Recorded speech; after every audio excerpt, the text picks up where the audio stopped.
News చూస్తున్నాం. TDR బాండ్ల జారీలో అక్రమాలకు అడ్డుకట్ట వేసేందుకు ఏపీ ప్రభుత్వం చర్యలు చేపట్టింది. ఈ మేరకు municipal, town planning, stamps and registration శాఖ ఉన్నతాధికారులతో మంత్రి నారాయణ సమావేశాన్ని నిర్వహించారు.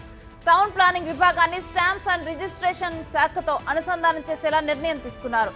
సమావేశానికి ఆయా శాఖల డైరెక్టర్లు హాజరయ్యారు. బాండ్ల జారీలో అక్రమాలకు తావు లేకుండా అవసరమైన చర్యలు తీసుకోవాలని సూచించారు. టౌన్ ప్లానింగ్ విభాగంతో రిజిస్ట్రేషన్ శాఖ అనుసంధానం చేసే ప్రత్యేక సాఫ్ట్వేర్ రూపకల్పన చేశారు. సర్వే నెంబర్లు, ఈసీలు, ఓనర్షిప్ డాక్యుమెంట్లు జారీ పారదర్శకంగా ఉండేలా సాంకేతికంగా ఏర్పాట్లు చేశారు.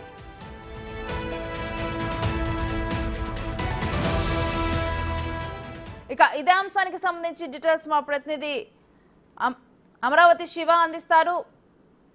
శివ, అక్రమాలకు అడ్డుకట్ట వేసేందుకు ఏపీ ప్రభుత్వం చేపట్టిన చర్యల గురించి డీటెయిల్స్ ఏంటి బాండ్ల జారీ విషయంలో? మొత్తం మీద చూసుకుంటే కనుక కాకినాడ, తిరుపతి, గుంటూరు పలు ప్రాంతాలకు సంబంధించి టీడీఆర్ బాండ్లలో అక్రమాలు చోటు చేసుకున్నట్లు ప్రభుత్వం గుర్తించింది. ఇప్పుడే ఇటుపై కూడా అక్రమాలపై చర్యలు తీసుకోవాలని చెప్పి కీలకమైన నిర్ణయం కూడా తీసుకుంది. అయితే టీడీఆర్ బాండ్ల జారీ అక్రమాలకు సంబంధించి అడ్డుకట్ట వేసేలా కీలకమైన నిర్ణయం తీసుకుంది ఏపీ ప్రభుత్వం. టౌన్ ప్లానింగ్ విభాగాన్ని స్టాంప్స్ అండ్ రిజిస్ట్రేషన్ శాఖలో అనుసంధానం చేయాలని చెప్పి ఈ రోజు జరిగిన సమావేశంలో మంత్రి నారాయణ నిర్ణయం తీసుకున్నారు.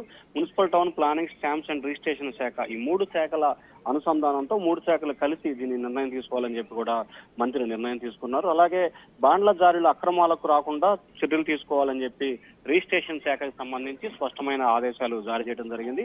అలాగే టౌన్ ప్లానింగ్ విభాగంలో రిజిస్ట్రేషన్ శాఖ అనుసంధానం చేసేలాగా ప్రత్యేక సాఫ్ట్వేర్ తీసుకురావాలని చెప్పి కూడా మంత్రి సూచన చేయడం జరిగింది. త్వరలోనే ఒక 10 నుంచి 15 రోజుల్లోనే కొత్త సాఫ్ట్వేర్ తీసుకొని వచ్చి దసరా నాటికి దీన్ని అమలు చేయాలని చెప్పి ప్రభుత్వం ఆలోచన చేస్తా ఉంది. సర్వే నెంబర్లు, ఈసీలు, ఓనర్షిప్ డాక్యుమెంట్లకు సంబంధించి పూర్తి స్థాయిలో పారదర్శకంగా వ్యవహరించాలి, ఎక్కడ ఎటువంటి ఇబ్బందులు లేకుండా ఉండేందుకు చర్యలు తీసుకోవాలని చెప్పి ప్రభుత్వం ఆలోచన చేస్తుంది. దానికి సంబంధించి ప్రతి అంశాన్ని, ప్రతి డాక్యుమెంట్ ను కూడా ఖచ్చితంగా ఆన్లైన్ చేసే విధంగా చర్యలు తీసుకోవాలని చెప్పి మంత్రి స్పష్టమైన ఆదేశాలు అయితే జారీ చేశారు. Thank you Shiva.